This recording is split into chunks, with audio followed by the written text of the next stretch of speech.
السلام عليكم ورحمة الله وبركاته. إن الحمد لله نحمده ونستعينه ونستغفره ونعوذ بالله من شرور أنفسنا ومن سيئات أعمالنا. من يهده الله فلا مضل له ومن يضلل فلا هادي له.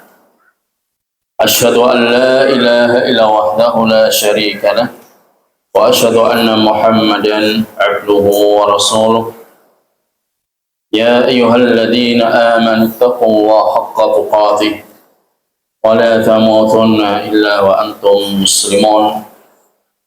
وقال رسولنا صلى الله عليه وسلم: وما اجتمع قوم في بيت من بيوت الله يتلون كتاب الله ويتدارسونه بينهم إلا نزلت عليهم السكينة وغشيتهم الرحمة وحفتهم الملائكة وذكرهم الله في من عنده. أما بعد. أيها الطلبة الأحباء، Alhamdulillah, segala puji bagi Allah Subhanahu wa Ta'ala, Zat yang telah memberikan karunia kepada kita semua, dan dialah Allah Subhanahu wa Ta'ala yang telah menjalankan segala urusan kita dengan sebaik-baiknya, dan kita hanya bergantung kepadanya tanpa mengandalkan dengan suatu apapun selain Allah Subhanahu wa Ta'ala. Ayuhat thalabah al-ahibba, insyaallah pada kesempatan malam ini kita akan melanjutkan kembali kajian kita, pembahasan dari kitab Al-Kabair karya Al-Hafidh Abu Abdullah Muhammad bin Ahmad bin Uthman Ad-Dhahabi rahimahullah. Dia wafat pada tahun 748 Hijriah. Jadi terkait tentang masalah dosa besar, ya. Jadi dosa-dosa besar yang At-Tasi'ah, yang ke-9 adalah al-kadhib ala Nabi sallallahu alaihi wasallam. Imam Ad-Dhahabi menjadikan dosa besar yang ke-9 ini adalah berdusta atas Nabi sallallahu alaihi wasallam. Kata beliau, qad dhahaba ta'ifatun minal ulama ila anna al-kadhiba ala Rasulillah sallallahu alaihi wasallam kufrun yunqalu 'anil millah. Jadi para ulama menjelaskan orang yang berdusta atas Nabi sallallahu alaihi wasallam hukumnya kafir. Kenapa? Karena kalau berdusta atas nama Nabi itu dia menganggap apa yang dilakukan itu dari Nabi, padahal itu bukan dari Nabi, ya, sehingga hukumnya kafir. Wala raiba an ta'ammuda al-kadhiba 'ala Allah wa rasulih fi tahlili haramin aw tahrimi halalin kufrun mahab, ya. Jadi terkait tentang masalah, ya, berdusta atas Nabi sallallahu alaihi wasallam tidak ada keraguan, kata para ulama. Orang yang sengaja dia berdusta atas nama Allah dan Rasulnya, menghalalkan perkara yang haram atau mengharamkan perkara yang halal, hukumnya adalah kafir. Jadi kita berdusta atas nama Allah dan atas nama Rasulullah itu berbeda dengan kita ini berdusta atas nama saudara kita. Jadi misalkan begini, ya, kalau kalian ini berdusta atas nama saudara kalian, misalkan saya melihat si fulan tadi, ya, dia tidak masuk kelas tapi dia malah molor gitu, ya, jadi di asrama, padahal orangnya ini sedang tidak tiduran di asrama tapi sedang ada di maqsaf, ya. Maqsaf apa? Kan maqsaf, tapi maqsaf.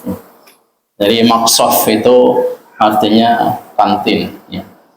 Jadi ternyata dia sedang ada di maqsaf. Nah, ini kalau dia berdusta atas nama orang tadi, itu hukumnya berbeda kalau kita ini berdusta atas nama Allah dan Rasulullah. Kalau berdusta atas nama Rasulullah, contohnya, aku pernah menukil hadis dari Nabi, padahal itu bukan hadis. Bahkan kalau misalkan dia menyampaikan suatu hadis, hadis itu kan derajatnya macam-macam. Ada yang hadis dhaif, ya, dhaif artinya apa? Hadis lemah. Ada hadis maudhu'. Ma makna maudhu'? Palsu, ya. Jadi palsu sekarang yang sedang viral, ya. Jadi semuanya bisa dipalsukan, ya. Uang bisa dipalsu, ya. Kemudian, ya, semua syahadah, ya, persaksian juga bisa dipalsukan, ya. Bahkan cinta pun juga bisa dipalsukan. Jadi ini semuanya semu, ya, semuanya ini palsu. Dunia pun juga palsu. Kata Allah Subhanahu wa taala, "Wa mal hayatud dunya illa mata'ul ghurur." Allah sendiri mengatakan dalam surat Al-Hadid bahwa kenikmatan dunia pun juga menipu, ya. Kenikmatan yang palsu. Mana kenikmatan yang hakiki, yang asli di surga? Makanya kita boleh untuk menikmati kenikmatan dunia, tapi jangan sampai melalaikan. Jadi intinya, kalau kita berdusta atas nama Allah dan Rasulnya, itu hukumnya berbeda kalau kita berdusta atas nama orang lain. Kenapa? Karena Allah dan Rasulnya ini dia membicarakan tentang masalah agama. Sedangkan kalau kita berdusta atas orang lain, itu sifatnya perkara-perkara duniawi, ya. Jadi tentunya berbeda. Kemudian kata para ulama, wa inna masya' fil kadhibi alaihi fi siwa dzalik. Ya. Jadi inilah kedudukannya, bahwasanya mendustakan atau berdusta atas nama Allah dan Rasulnya itu hukumnya kafir. Adapun yang lainnya, kita berdusta atas nama teman kita, saudara kita, maka tidak sampai pada tingkatan kekufuran. Fahimtum? Ya. Jadi harus bisa membedakan. Kita berdusta atas nama Allah dan Rasulnya, hukumnya apa? Kafir. Kalau berdusta atas nama orang lain, itu berdosa, tetapi tidak sampai tingkatan kepada kekufuran. Kemudian Nabi Shallallahu Alaihi Wasallam bersabda, "Inna kadiban alayya laisa kakadibin ala ghairi." Orang yang berdusta atas nama diriku, dia dosanya tidak sama dengan orang yang berdusta atas nama selainku, selain Nabi Muhammad, ya, manusia biasa. Man kadzdzaba alayya muta'ammidan falyatabawwa maq'adahu minan nar. Kata Nabi sallallahu alaihi wasallam, barang siapa yang berdusta atas nama diriku, nama Rasulullah, padahal Nabi tidak mengatakannya demikian, maka tempat duduknya, ya, silahkan ia mengambil, ya, salah satu bagian daripada tempat duduknya di neraka, ya. Mau ada yang mengambil tempat ataupun kapling di neraka dengan cara mendustakan atas nama Nabi, tapi Nabi tidak mengatakan atau tidak melakukan, maka itulah yang dimaksud dengan hadis maudhu. Hadis apa? Palsu. Jadi hadis palsu itu sama halnya dia mendustakan atas nama Rasulullah Sallallahu Alaihi Wasallam. Apa contohnya? Banyak hadis-hadis palsu, ya. Dari hadis-hadis palsu itu seperti, ya, jadi tidurnya orang berpuasa itu pahala. Jadi seringkali disampaikan, ya, memang kita boleh ketika berpuasa tidur, tapi tidak boleh dari habis makan sahur, sholat subuh, kemudian tidur lagi, bangun-bangun, ya, menjelang adzan, ya, zuhur, sambung lagi, ya, dunia mimpinya, kemudian bangun lagi asar, sambung lagi maghrib. Dia mengatakan ini saya sedang beribadah. Beribadah bagaimana? Orang tidur dari pagi sampai siang, sampai sore, dia mengatasnamakan atas nama Nabi Shallallahu Alaihi Wasallam. Ya. Jadi ini banyak ya hadis-hadis palsu, dan ini sering dipakai orang-orang kuburiyun. Ya. Jadi orang-orang yang penyembah kuburan, mereka ini mengobrol dengan hadis-hadis palsu. Jadi barang siapa yang berkunjung ke waliullah, ke makam waliullah, maka akan dikabulkan semua hajat-hajatnya dengan bertawassul dengan, atau paling enggak mendapatkan pahala misalkan 70 kali lipatnya. Maka ini hadis-hadis yang tidak berdasar dari Nabi Sallallahu Alaihi Wasallam. Kalau ditanya ada hadisnya, tapi status dari hadis itu adalah hadis yang palsu, tidak bisa diamalkan. Kemudian kata Nabi Sallallahu Alaihi Wasallam, man kadzdzaba alayya bunya lahu baitun fi jahannam. Barang siapa yang berdusta atas nama diriku, kata beliau, maka dia telah membangun rumah di neraka. Bayangkan, kalian tahu neraka ya. Jadi neraka ini panasnya 70 ya, 1000 kali lipat daripada panasnya api dunia ya. Jadi sangat panas sekali ya. Bahkan ya, neraka yang paling ringan ya, yang ketika Nabi Sallallahu Alaihi Wasallam memberikan, yang minta syafaat kepada Allah untuk diberikan kepada pamannya. Siapa paman Nabi? Abu Talib. Abu Talib itu berada di neraka yang atas, yang ringan. Tapi ketika dimasukkan kedua kakinya, kepalanya apa? Mendidih. Itu neraka yang ringan. Bagaimana kalau neraka jahanam? Ya. Jadi intinya, kita tidak akan pernah kuat gitu ya.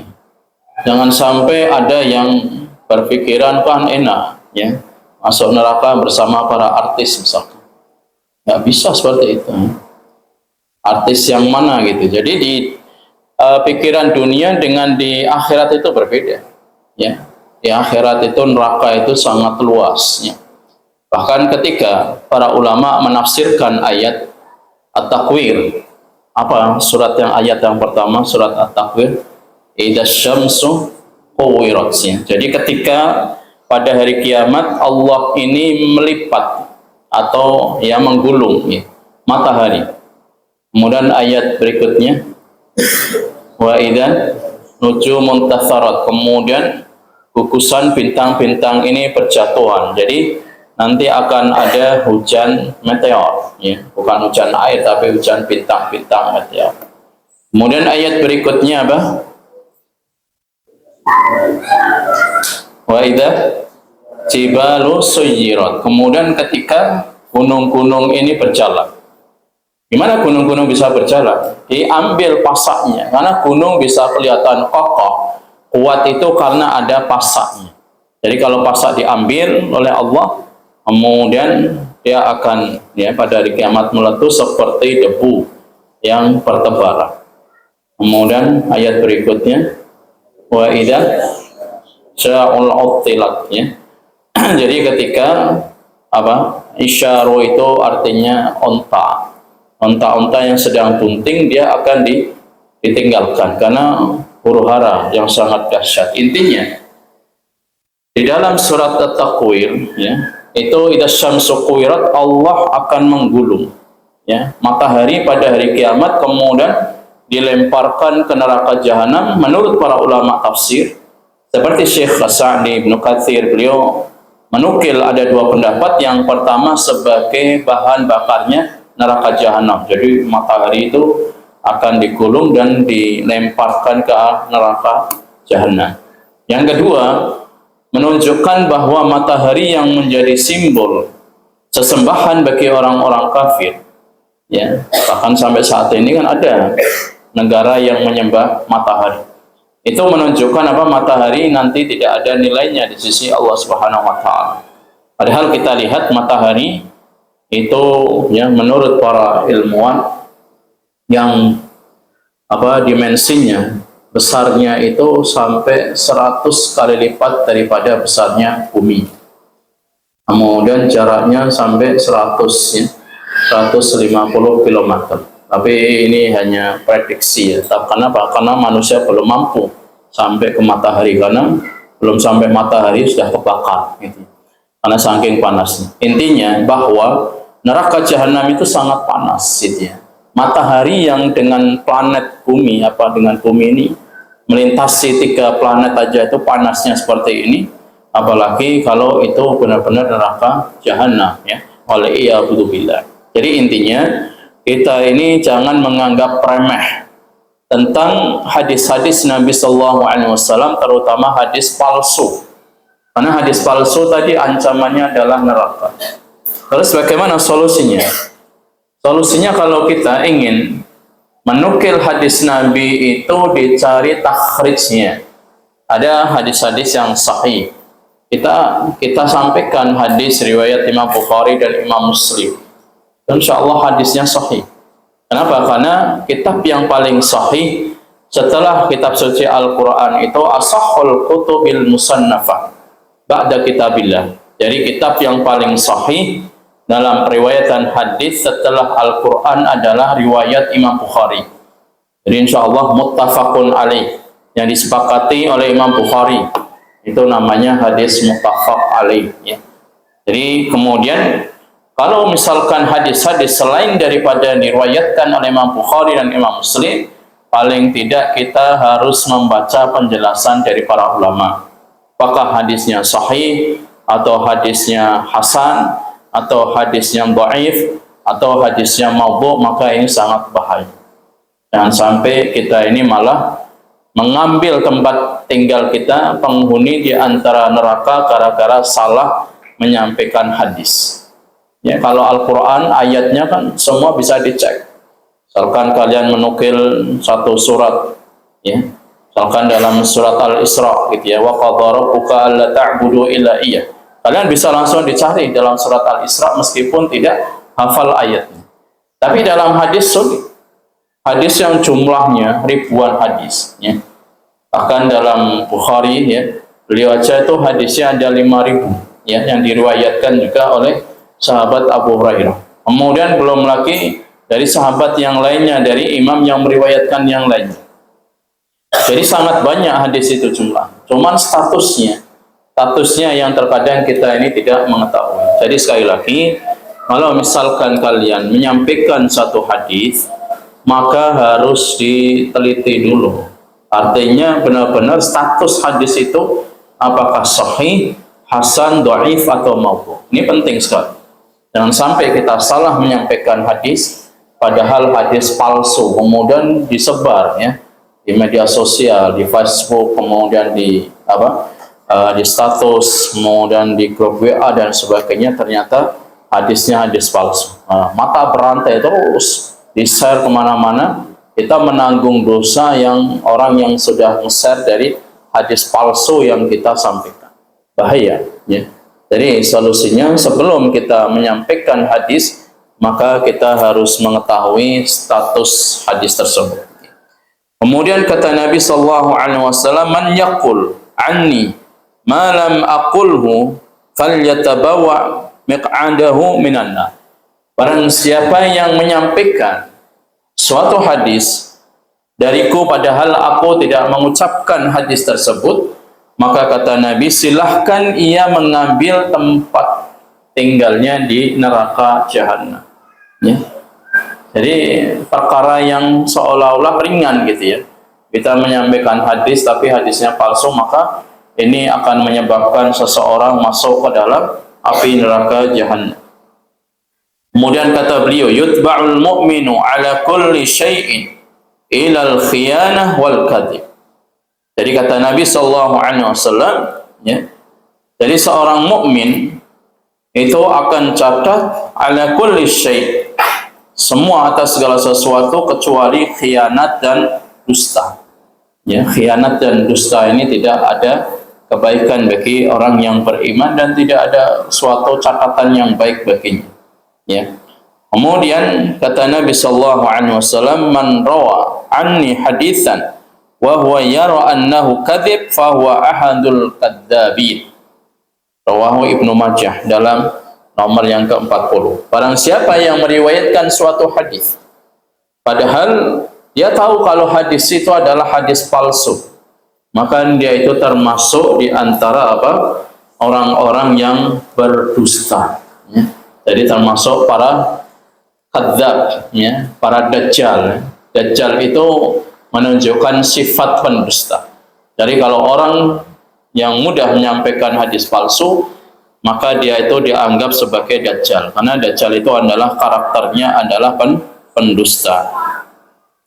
Kemudian di beberapa penjelasan para ulama yang lainnya, ya, wa idza kana al-kadhibu mamnu'an fi syar'i jumlah fa huwa 'ala nabi sallallahu alaihi wasallam asyad.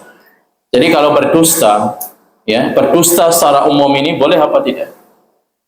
Kita itu berdusta, boleh apa tidak? Bohong, tidak boleh, kan? Bagaimana kalau berdusta atas nama Nabi sallallahu alaihi wasallam? Karena Nabi pernah mengatakan, ya, di dalam riwayat Bukhari, ya, dan Imam Al-Munawi mengatakan wa iyyakum wal kadhib, alaikum bisidqi, hendaknya kalian itu untuk selalu berkata jujur, ya, jadi harus jujur. Wa inna sidqa yahdi ilal bir, karena kejujuran itu akan mengantarkan seseorang kepada kebaikan, ya. Wa innal birra yahdi ilal jannah, dan kebaikan itu akan mengantarkan seseorang kemana? Jannah, ke surga. Wa ma zala ar-rajulu yasduquhu wa yataharra sidq hatta yuktabu 'inda Allah siddiqan.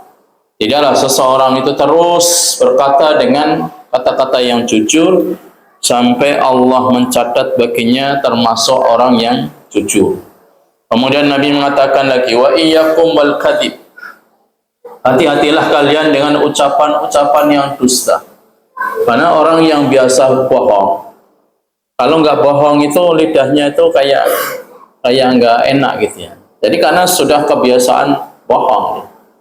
Jadi ketika ditanya, ya, kamu dari mana, ya, misalkan dari kelas, padahal barusan dari maksaf gitu. Ditanya lagi dari mana, dari luar, padahal barusan dari pasar. Jadi kalau orang sudah terbiasa dengan kata-kata yang dusta, kata-kata yang bohong, maka orang ini tidak bisa dijadikan saksi. Bahkan ilmunya itu tidak bisa untuk diambil. Ada suatu riwayat, ya, suatu kisah. Ketika ada seorang sahabat itu ingin mencari hadis Nabi, satu hadis saja. Kemudian ia melihat perawi hadis itu membawa tempat untuk makan onta gitu. Jadi untuk memanggil onta itu diambillah tadi tempat pakannya tadi supaya onta itu untuk mendekat. Dianggapnya seperti ingin ngasih makan, tapi nggak ada pakannya sama sekali, cuman bawa tempatnya. Setelah diketahui ke orang ini dia berdusta kepada binatang, itu saja hadisnya tidak diterima, apalagi kalau dia berdusta kepada manusia. Tambah lagi berdusta kepada Nabi Sallallahu Alaihi Wasallam. Jadi sekali lagi, kalau kita termasuk di antara orang yang meriwayatkan hadis, mungkin hadis kita ini bisa dikatakan hadis palsu. Kenapa? Karena sering berdusta, sering bohong. Ya, jadi orang yang sering bohong ini tidak bisa diambil ilmunya dalam Islam, tidak bisa diambil hadisnya. Hanya hati-hati, ya, karena kalau bohong itu dia akan mengantarkan kepada al-fujur, perbuatan yang fajir, dan perbuatan yang fajir yahdi ilana, dia akan mengantarkan ke neraka. Wa mazal al-'abdu yakdzibu wa yataharra al-kadhib hatta yuktabu 'inda Allah kadzdzab. Ya, orang yang terus ngomongnya itu dusta. Jadi tidak mudah, lisannya kalau berbicara pasti dusta, pasti bohong. Maka orang ini akan dicatat di sisi Allah sebagai pendusta. Kemudian, ya, pendusta ini akan dimasukkan ke dalam api neraka. Jadi sekali lagi, jangan kita menganggap remeh, ya, berdusta, berbohong. Kecuali bohong itu ada manfaatnya. Apa manfaatnya? Contohnya, ketika ada 3 orang yang sedang ada masalah, si A, si B, si C. Jadi antara hubungan A dan B ini kurang baik gitu. Maka si C ini dia menyampaikan berita-berita dari si A yang baik, menyampaikan berita-berita dari si B yang baik, padahal beritanya nggak baik. Tapi dalam rangka untuk memperbaiki hubungan kedua orang yang sedang tidak baik ini, itulah diantara bohong yang ada manfaatnya. Jadi dalam rangka untuk wa aslihu bainahuma, ya, untuk memperbaiki kondisi di antara kedua orang yang sedang berseteru. Ya, jadi boleh. Tapi selain itu nggak boleh kita berdusta, ya. Dari misalkan kamu sudah makan belum? Ya, diam ya. Dalam hatinya belum 2 kali. Jadi sudah makan 1 piring dari pas lauknya daging ayam. Temannya belum makan. Jadi dia mengatakan belum makan, padahal baru saja selesai makan. Itu juga dusta. Itu juga mengambil hak temannya. Ya. Tapi niatnya dia kan belum makan 2 kali, tapi nggak diucapkan dalam hatinya. Itu juga tidak diperbolehkan. Kecuali kalau teman kalian itu masih, saya nggak doyan makan ini, silahkan dimakan, itu baru boleh. Ya. Kemudian ngambil jajan temannya di asrama, padahal jajannya sudah habis, ya, roti. Kemudian ditanya siapa yang makan jajan saya, nggak tahu, padahal dia yang ngambil. Ini juga termasuk pendusta. Jadi hendaknya bagi seorang santri juga harus dibiasakan untuk berkata-kata yang jujur, ya. Karena ini akan terbawa sampai dewasa, terbawa sampai tua. Kalau tidak pernah jujur, itu mudah sekali nanti kalian untuk berdusta. Apalagi kalau nanti kalian menjadi seorang guru, orang ustadz dan ustadzah, kalau tidak dijaga dari sekarang, nanti yang disampaikan itu isinya itu dusta semua, ya. Jadi isinya itu kisah-kisah fiktif semua, ya. Jadi tidak ada di dunia nyata, tapi di dunia ya antabaraka, ya. Jadi nggak ada sesuatu yang asli gitu, ya. Jadi ini bahaya. Orang yang terus melakukan kedustaan tidak boleh diambil ilmunya. Kemudian kata para ulama, ya, terkait tentang masalah orang-orang yang selalu, ya, berdusta dengan hadis-hadis, ya, Nabi Shallallahu Alaihi Wasallam, maka tadi, ya, ancamannya sangat berat sekali, yaitu dengan disimpankan ataupun disampaikan kepadanya terkait tentang hadis-hadis yang maudhu, ya, hadis-hadis palsu. Kemudian kita lebih memahami lagi, ya, kita mempelajari, mungkin ini sudah disampaikan belajar di kelas, ya, tentang masalah mustalahul hadis, ya. Jadi istilah-istilah dalam ilmu hadis, ya. Jadi hadis-hadis palsu itu secara bahasa dia, ya, meletakkan sesuatu yang mana itu bukan pada tempatnya. Itu sama dengan berbuat zalim, tetapi haddus syai' wa wada'ahu wa suqiya bidzalika, ya. Dan dia melakukan, ya, sesuatu wasummiya bidzalika lin inhati rutbatihi, ya. Jadi mengambil sesuatu tetapi sesuatu itu dia tidak pasti. Jadi secara bahasa. Adapun secara istilah, hadis yang palsu, yang mukhtalaq wal maudhu ma'a nisbati ila Nabi sallallahu alaihi wasallam, ya, para ulama mengatakan orang yang menisbatkan sesuatu kepada Nabi padahal Nabi tidak mengatakan, Nabi tidak melakukan, maka ia jatuh ke dalam hadis yang palsu, ya, hadis maudhu tersebut, ya. Dan ini ancamannya adalah sangat berat sekali. Selanjutnya terkait tentang masalah pembahasan kita ini, ya, kata Imam Adz-Dzahabi rahimahullah, ya, fala halaka bihada anna riwayatul maudhu la tahil, ya. Maka hendaknya bagi kalian orang-orang yang meriwayatkan hadis-hadis palsu itu tidak dibenarkan, ya. Jadi tidak dibenarkan alias tidak bisa diterima hadisnya. Banyak di sana ada suatu kitab Fadhailul A'mal, ya. Fadhailul A'mal itu bermuatan dengan hadis-hadis maudhu, hadis-hadis palsu. Itu yang sering dibawa oleh, ya. jamaah yang kemana-mana pakai sorban, ya, ngajak-ngajak sholat tapi setelah sholat ditinggalkan. Itu banyak sekali muatan dalam kitab Fadailul A'mal.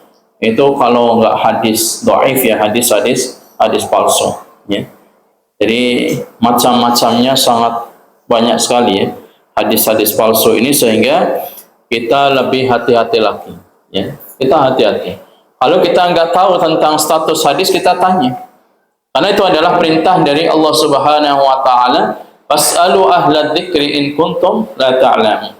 Tanyalah kalian kepada ahli dzikri, kepada orang yang berilmu, kalau kalian itu tidak paham tentang hadis tadi. Kalau ayat kan tadi mudah kita ngeceknya. Misalkan kita pernah hafal hadis itu, ayat itu di surat Maryam atau surat Thaha. Kita nggak hafal ayatnya, tapi kita bisa langsung dibuka baca dari awal sampai akhir pasti ketemu. Tapi kalau hadis nggak bisa. Hadis itu jumlahnya lebih banyak, ya, pertebal. Makanya tadi macam-macamnya hadis pun juga sangat banyak sekali. Selanjutnya, ya, terkait tentang masalah penyampaian ilmu atau riwayat dari Nabi Sallallahu Alaihi Wasallam, kalau kita tidak hati-hati dalam menukil ataupun menyampaikan suatu hadis tadi, ya, dari misalkan suatu hari kalian pas bulan Ramadan kayak kemarin disuruh maju gitu, ya. Jadi di atas mimbar suruh menyampaikan kultum. Nah, ini juga hati-hati. Hadisnya itu benar-benar hadis yang valid, ya. Minimal ia diriwayatkan oleh, ya, beberapa ashabus sunnah, ya, Imam Bukhari, Imam Muslim, Ibnu Majah, Imam Tirmidzi, Imam Nasai, ya. Kemudian imam-imam ini ya memang selain daripada muttafaq alaih yang diriwayatkan oleh Imam Bukhari dan Imam Muslim, itu seringkali di situ derajat hadisnya itu baik dari sisi sanadnya, baik dari sisi matannya itu yang lemah, ya.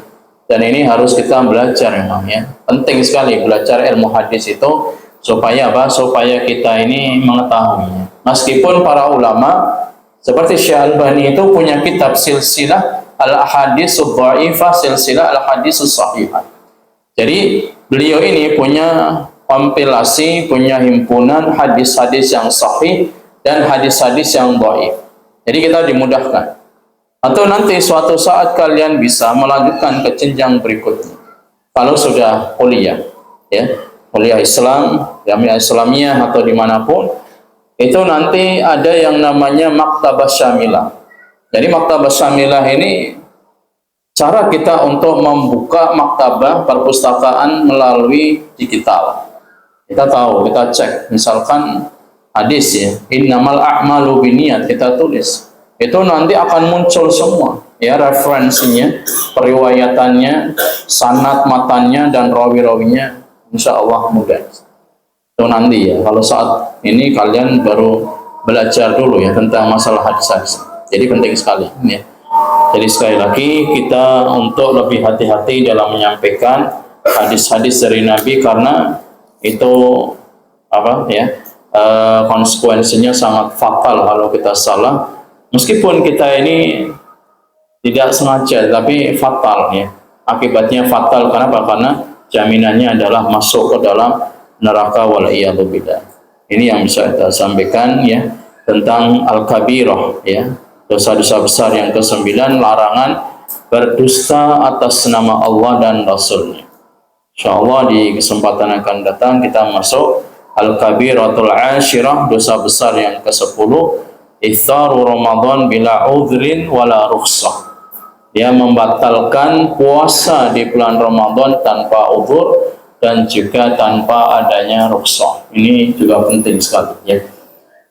Baik, kafi bihadzal qadar bi kafaratul majlis. Subhanakallahumma bihamdika asyhadu an la ilaha illa anta astaghfiruka wa atubu ilaik. Wassalamu alaikum warahmatullahi wabarakatuh.